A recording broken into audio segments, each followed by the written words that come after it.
back to Oulton Park for the Lotus Elise trophy race, which is a handicap over 10 laps. Now that means that we're going to have 6 separate starts. The first drop of the Union flag will start the race, then plus 10, 40, 50, 70 and 90 seconds will see the rest of the field in small groups get away. Slower cars at the front, quicker ones at the back, very slow ones at the back with a credit of 1 lap. Martin Robert sadly is a non-starter, as is Jez Breaker and Andrew Walsh. But remember, they all are intended to cross the line at the end of the race together. That would be quite something. Scott Fitzgerald there had a very good race. Russell Treasure similar. Simon Scuffin is going to be a man to watch, I feel sure. Paul Golding is the organizer of this whole event.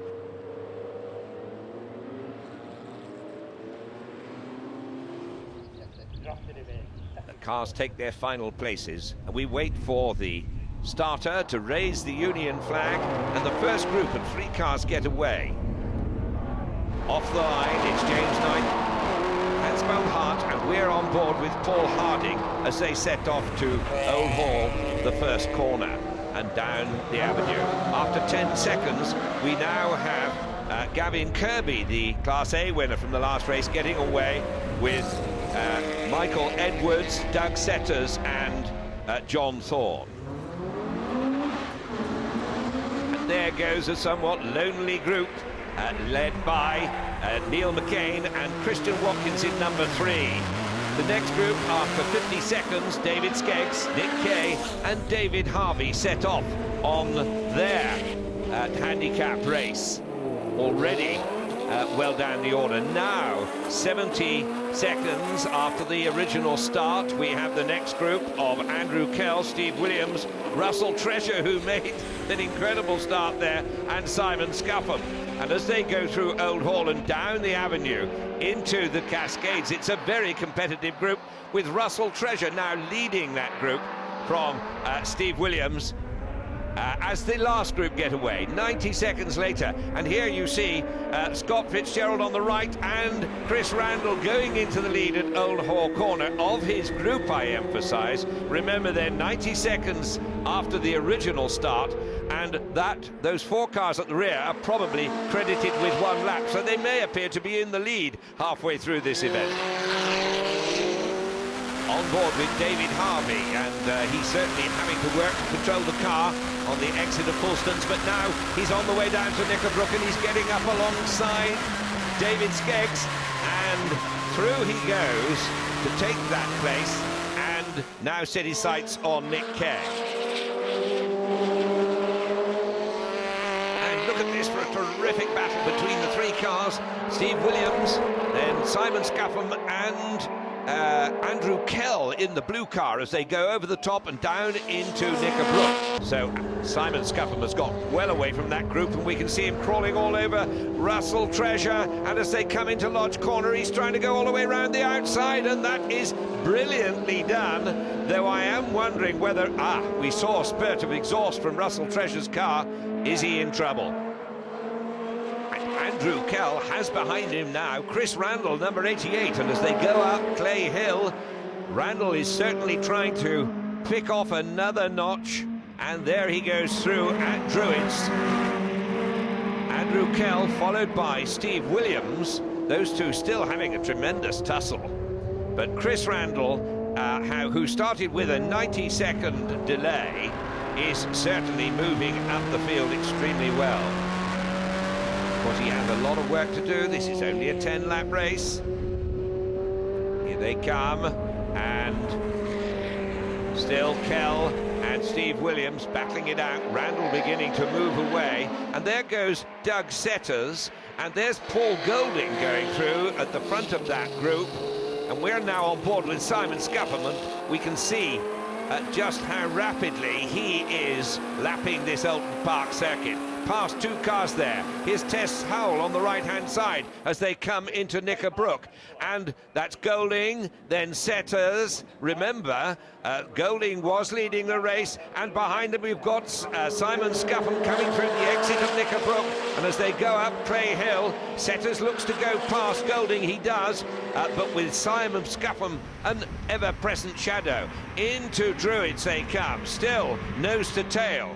Then Paul Golding goes through, but that's the last time we'll see him up with the leaders, I do believe, as Simon Scuffham heads towards Lodge Corner. He's looking at the inside. He goes in very tight indeed, but that's being blocked by Doug Setters, who's not going to give in easily.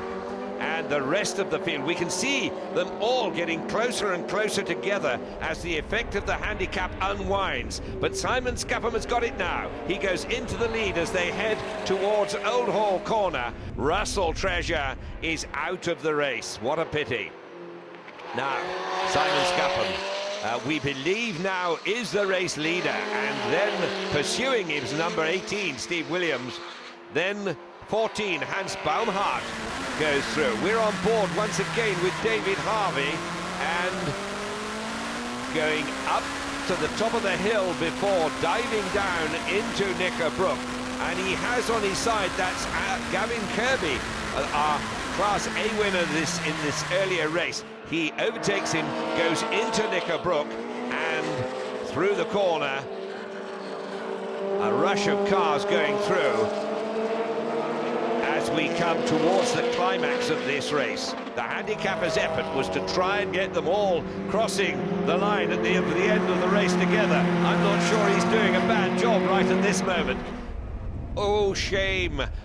We've got another retirement, and that's 88 Chris Randall. Now, this midfield group here is really tucked up together. 95 is Gavin Kirby, and then Steve Williams. We've got Tess Howell in that group as well as they come down from Lodge up over Deer Leap. And the race is beginning to come close to its climax now as we see Steve Williams get away from Gavin Kirby as they come into Old Hall Corner. We're on board with Paul Harding, who's in the middle of that group. And this group knows there's not much time left. They're still battling it out as Simon Scuffham in number 58 goes through Lodge Corner for the last time, up over Deer Leap, and approaches the line, takes the checkered flag, and victory in this handicap race. A well-deserved victory. Meanwhile, behind him, we've got the battle for second and third places. Well, it's really settled. The battle is here, and they've not got far to go, and it's going to be Christian Watkins, is it? There goes Nick Kay across the line, followed by Neil McKean. Now, who is it going to be? Christian Watkins, David Harvey, but Andrew Kell hasn't finished with him yet. He's trying to get past as they go up over Deer Leap, but it is Christian Watkins who will take third, and David Harvey just fourth by a little over 100th of a second from Andrew Kell. And then finally Scott Fitzgerald in 7th place. What a fabulous race that was. Well won by Simon Scuffham from Nick Kay, Neil McKean and Christian Watkins. David Harvey went well with Andrew Kell, Scott Fitzgerald. All in all, an excellent race. These comparatively inexperienced racers have come to the country's most demanding circuit, and they have laid on 2 wonderful races. So it's congratulations particularly to Simon Scuffham, to Nick Kay and Neil McKean. Well done. Neil, great race. Did you enjoy it? Oh, it was excellent. Really good fun. Yeah, good fun. And you enjoy the handicap style? It adds an extra element to it. It keeps everybody on their toes. It's good. So Nick, a 2nd place this time. Well done. Thank you very much.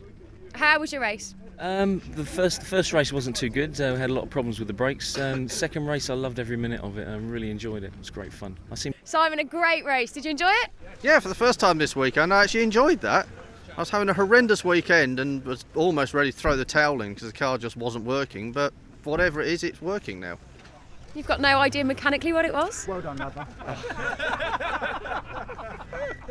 There is always one. Well done, Simon. So there we have it, another fantastic day's racing from the Lotus on Track Elise Trophy. Hopefully you'll join us next time where we'll be at Silverstone.